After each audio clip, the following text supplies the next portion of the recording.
Thank you. Good morning, everybody. Hope everyone's doing well. Appreciate everyone coming in and seeing my presentation. So this is exciting for me. It's my first more formal time speaking in front of a group. So this is super nice to be here. Yes, the title of my presentation is Understanding the Impact of Vehicular Incidents in North Carolina. I did graduate from North Carolina Central University, from our Department of Earth, Environmental, and Geospatial Sciences, and I'm our undergraduate Herb Stout Award winner, so that's been super exciting. I've been enjoying my time here. Before I get started with more of the presentation, just want to say that when I say incident, I'm talking about fatalities in North Carolina. When I was doing my paper, incidents just sounded a little bit more softer than saying fatalities. I just didn't want to draw attention away from anything. So just to start off with some highlights, seasons are pivotal when analyzing when car accidents happen. I have some data later that I'll show. Men are 2.5 times more likely to be involved in a fatal crash, and a significant portion of fatalities recorded were those under the age of 27. So these are my 3 big takeaways while doing this paper. So here's my abstract. I know it's a bit wordy, but just to get the gist of it, pretty much motor vehicles are a major part of our lives. We live at least in the Durham RTP area. They are integral from getting from one point to another. So we definitely don't have as much transit somewhere like New York, where you might be in a more walkable city. You might have the subway, you have a metro, or even places like Charlotte with their light rail and their transit systems. They're able to get around a bit more efficiently than what we have here. So we are very car-based. So a little introduction to this. I started this project as a bit of a passion for me. I lost someone near to myself that died in a car accident. So years later, once I got more familiar with GIS, I took it upon myself to learn how to map and let's see where these things are occurring. Because in my opinion, car accidents should be a fatal or avoidable cause of death for the most part. It should be quite preventable, and it's something that I don't know, I kind of hold near and dear to my heart. So it's kind of the where. So the primary study location is North Carolina. That's where I wanted to look at and try to understand what's going on in this state. And then data was compared to other car-dependent cities like Texas, Colorado, California, and of course, I looked at the national average. All of those statistics will be in later. And you can also find data from like NCDOT, your local municipalities, all kinds of different locations, a lot of open resource online, but it'd be recorded at the state level, zip code, city, and block level. I did my data at the zip code. I used the UNC Dataverse and NC Vital Statistics to access data, and what they have is tabulated data on death records. So I want to say they go from either the late 60s or early 70s all the way up till I think most recently is 2023 or 2024. But it's a database that hosts all kinds of deaths. So you're able to go in there and filter out, query through, and pick out the information that you want to look at. I think it's pretty important to understand where these events are occurring. As shown later, you'll see that it's not always necessarily where you might think it is, especially when we start looking at those more finer details. Like I said, I did mine at the zip code level. I couldn't get data necessarily to do it at the block level. I couldn't find it anywhere. And matching up with different police records and hospital records, for me at the time, just wasn't possible. I didn't have the time to do it. So I think it's pretty important to also have this really fine granular data as well. So I just kind of started at the beginning. Incidents that I'm talking about are fatalities. So this could be someone being struck by a car, so you're a pedestrian walking and a car hits you, that would be considered a vehicular fatality. It could be two cars that crash with each other. Um, there's different kinds. What I look for is an ICD code, so the internal cause of death, that is registered with the data that I'm referencing.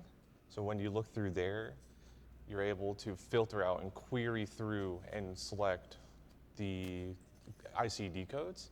So what I did was go through and select out any that included the V for vehicular death. So this is pretty interesting to see. So it could be multiple vehicles in an accident, could be a single, could be a pedestrian, could be a cyclist. As long as the main cause of death was from a vehicle, that's what we're looking at. Things do get a little bit messy. Let's say someone has a heart attack while driving. Well, did they die from a heart attack or did they die upon impact? So there are some murky places where data is probably missing in there, where I could have been a bit finer with my research and understanding that because someone had a heart attack, they died at the wheel. So it's a little messy, but for the most part, I think I got around 30,000 records. Averaging around 3,000, it's gone up over years. It used to be a couple thousand people every year. Now it's getting closer to about 3,000 people every year. So we're definitely on the trend going up, which is unfortunate. And you'll see later that age is definitely a big, very pivotal for that. I think there's two types of error when it comes to fatal crashes happening. I think there's a human error, and I think there is a logistical error. Human error to me is reckless driving, speeding, driving while impaired, or driving while drunk. I think these are preventable things that people do, and it doesn't make sense, but people do it anyway. And then I think there's a logistical error. So this could be your brakes failing, it could be poor road design, it could be a lack of lighting. Maybe you're on an interstate and that interstate just isn't designed to handle cars moving at a certain speed and with all this traffic. If anyone's familiar with the NCDOT levels of traffic, I think it's A through E or A through F. F and E tend to be one of the worst levels that you can be at, if I'm getting that right, for traffic congestion. And I know in the Raleigh-Durham area, they have that. So what you could have is you've got a high amount of people on a road that's really crammed, and it can oftentimes lead to catastrophic events. So some of my methods. So like I was saying earlier, vehicular fatalities have been recorded through many platforms, such as the Department of Transportation, Metropolitan Rail Planning Organizations, the Federal Highway Administration, and independent research. Like I said, I got my data through the UNC Dataverse, North Carolina vitalstatistics.org.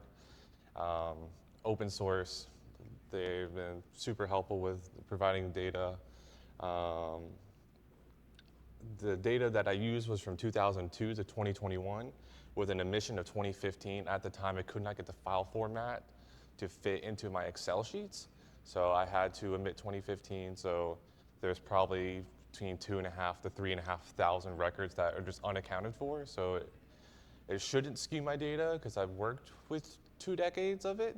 So I would imagine that it's spot on, but I could have went back as far back as the 70s. When compiling this. Some more methods.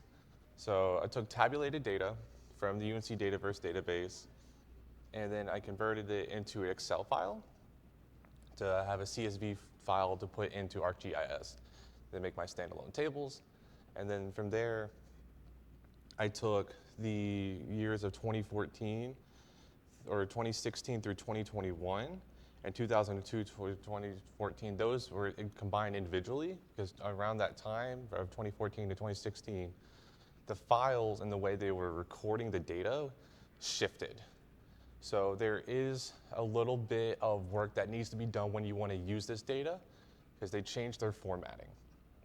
But that was a pretty easy fix to that, was just creating extra fields within some different columns, and then taking those fields, matching it with the existing ones, and then using the calculate field tool to build them together. So once I had my new fields and everything, I could then aggregate and put all of them together, have a master table of every code of death. Then I could go through and because I did this multiple times, I could either separate the vehicle or ICD code out first, or I could do it beforehand. It just depends what you want to work with, because I could have looked at other factors for cause of death. So some fields that were combined, I looked at zip codes, because that was my main way of attaching this to an existing feature layer, was by the zip code. The sex of somebody, the month of fatality, and the age. There were other fields, like if someone was a smoker, if they were pregnant. I could have used these and calculated those out. I just didn't. I just wanted to keep clutter down. I wanted to focus in kind of on things that I found to be, I wouldn't say more relevant, but I didn't want to overwhelm myself by looking at too much data. So the tables were aggregated together and then combined with an existing feature layer to give them spatial properties. And the existing layer had population data from 2013, so it was recorded in the purpose of normalization. So for that existing feature layer, I used a COVID map provided from the school, had all kinds of data such as income, race, gender, a lot of demographics were under there. So I thought it was pretty interesting to have that.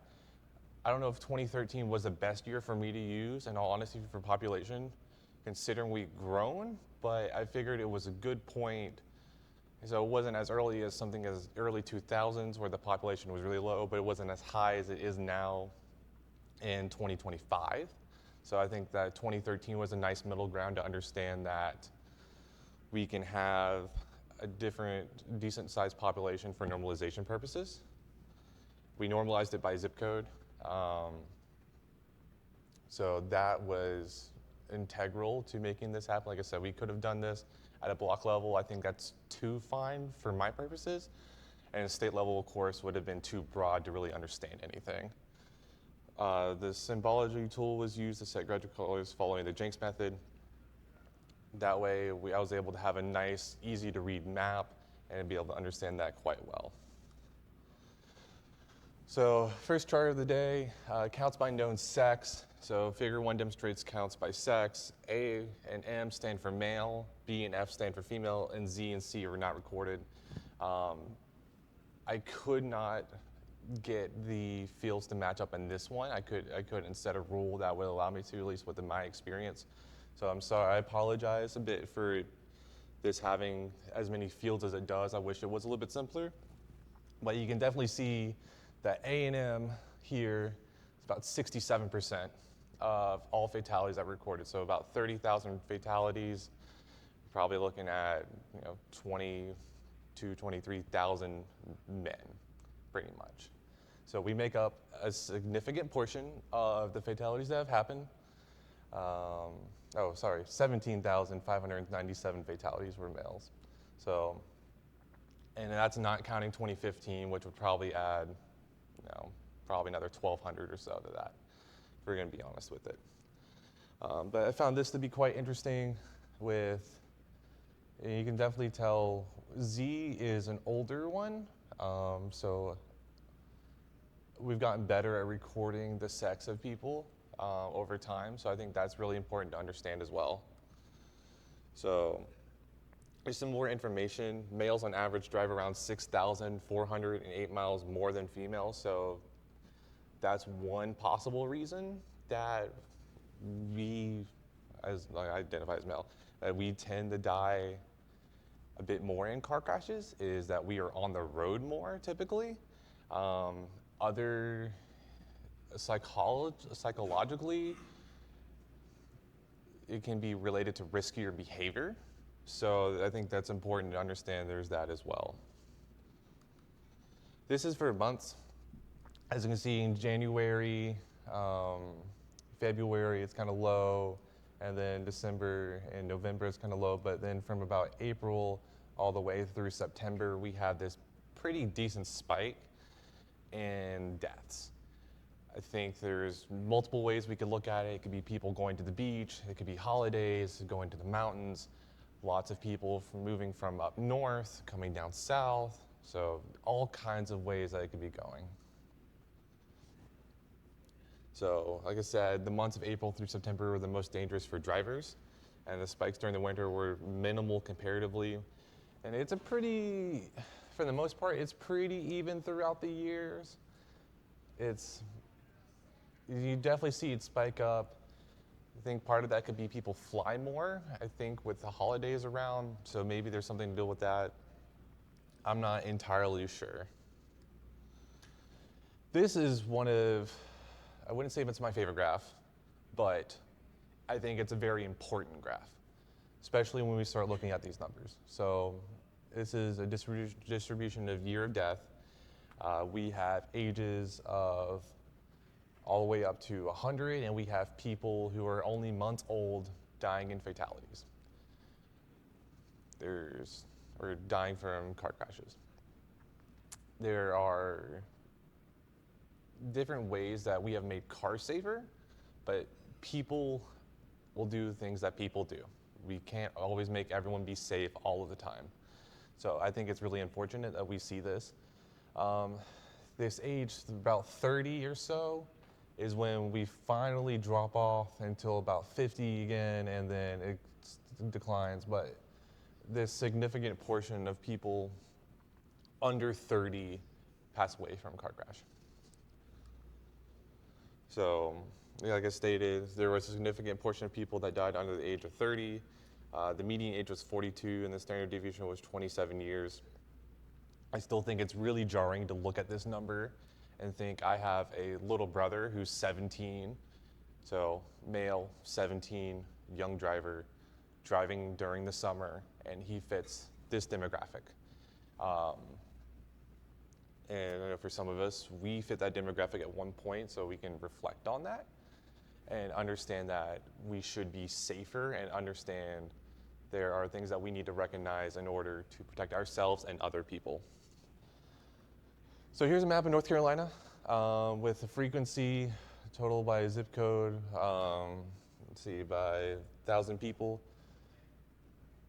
This is normalized. So if I took away the normalization, this is the RTP area. So you got Durham, you got Raleigh, Cary, Morrisville, bigger city area.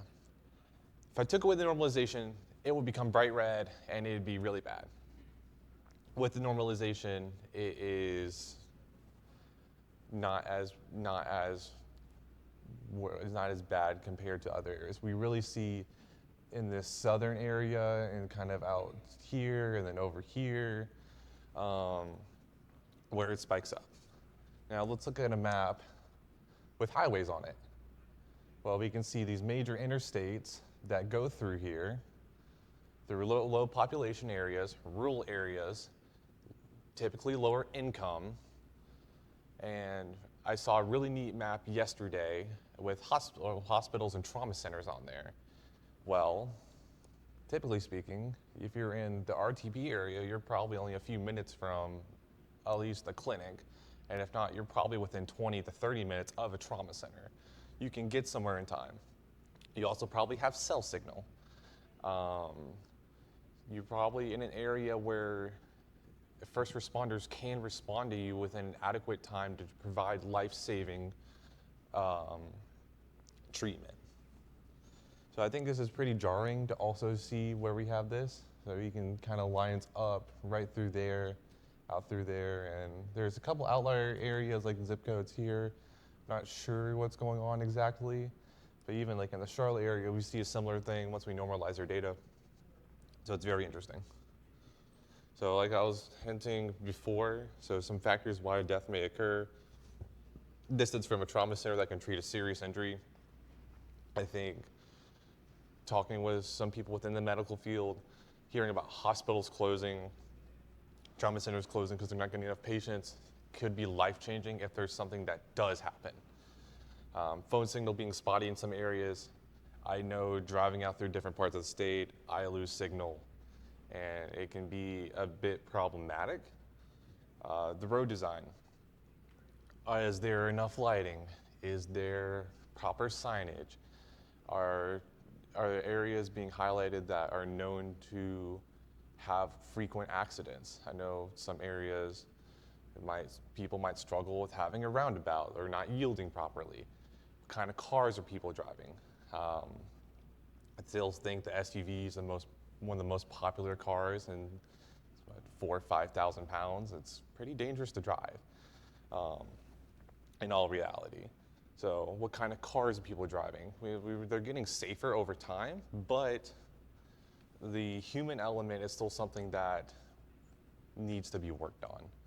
So, you have the habits of the drivers themselves. So, do they speed often? Do they drink and drive? I mentioned that before, but it's very real for that to happen. I see a lot of that happening on New Year's Eve, around Christmas, on 4th of July. Faulty equipment, another again. So we're looking at recalls. The cars are getting safer, but stuff still happens. So where do we put blame on that? Time of day, so whether it's light outside or not. I know there is a lot of people who probably don't drive and they should wear glasses. That's something that's easily fixable. Recently I got glasses just for driving. Is something that's easily fixable to help me see better, and that's done wonders. So let's look at some other states, and the national average I think was around 12. You could correct me on that. But for every 100,000 people, California will experience 11.3 deaths, Colorado will experience 13.1, North Carolina will experience 15.2, and Texas will experience 14.7. So as you can see, we are doing not very well when compared to other states. I believe it was Missouri was the worst state out of all 50. I think theirs was around 22, if I remember correctly. So we are leading in a bad way. And there could be many reasons for that. But on the bright side, there are some initiatives that are going out. So the North Carolina Department of Transportation does put out a yearly document providing facts about vehicular accidents. It has all kinds of statistics in there, which I think is super interesting. But it's also a really lengthy document. I think it was around 150 pages long. So super detailed, but it's a lot to go through for one person. So this is a bit more digestible and understanding like where, what, why, what's going on. But I definitely recommend checking them out to see more information. Joe Codine Drivers, so Johnston County, has an initiative which aims to help newer drivers be safer. So I think this is super important to help keep young people safe and be able to be on the roads with others and not be dangerous. And then there's an initiative by the Durham Chapel Hill Carborough Metropolitan Planning Organization called NC Vision Zero, and this aims to be their 0 deaths related to vehicular accidents. So we're looking at Durham County, Orange County. I don't know if Campo, so Wake County, the Capital Area Metropolitan Planning Organization, I don't know if they have a similar practice that they're trying to implement. I would imagine there's some collaboration. But I think it's really important that we all kind of work together to reduce deaths in North Carolina. And with that, do we have any questions? Thank you. Yes.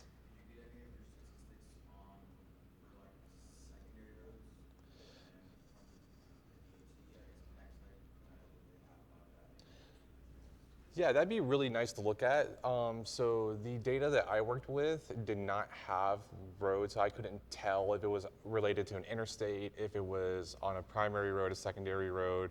I couldn't tell if it was county, state level, highway. I'm sure that data exists, probably through a police department, but there are like the HIPAA laws that you have to go through to try to get data like that. So privacy is pretty hard to work with. But good question. Any other questions? Is this also, I guess, just only account for vehicles, not like trucks and trailers or anything like that? That would account for this as well. Yep.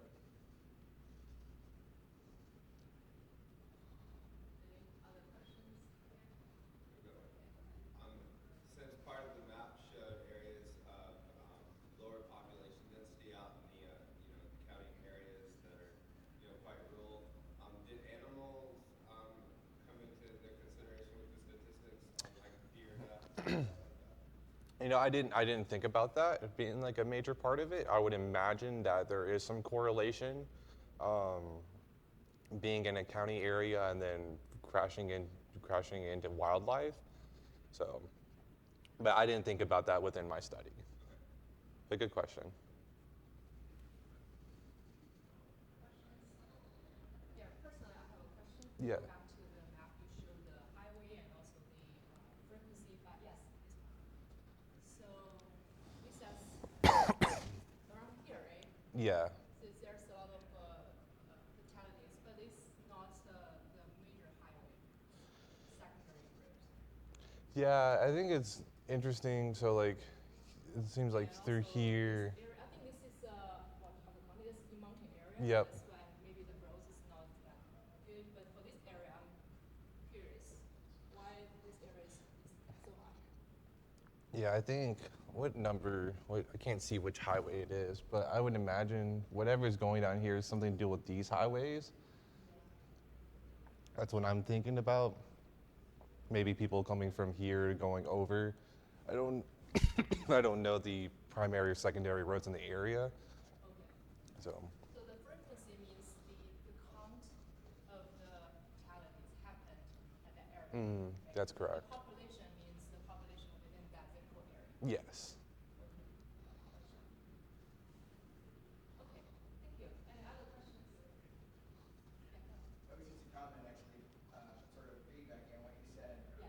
I thought one of the things you might want to think about is actually having one map, and when you initially show it, you just got what's on the right, and then you click, and it shows you the major highways, because then your map can be bigger, and then you could see the alignment more easily, as opposed to having to look from the left map to the right map. Yeah, that would. It's really interesting. That would be nice. I lost my access to ArcGIS, so I had to make do. Thank you, though. I will do that for future reference. Yeah. Thanks, Cameron, for the nice presentation. Thank you, guys.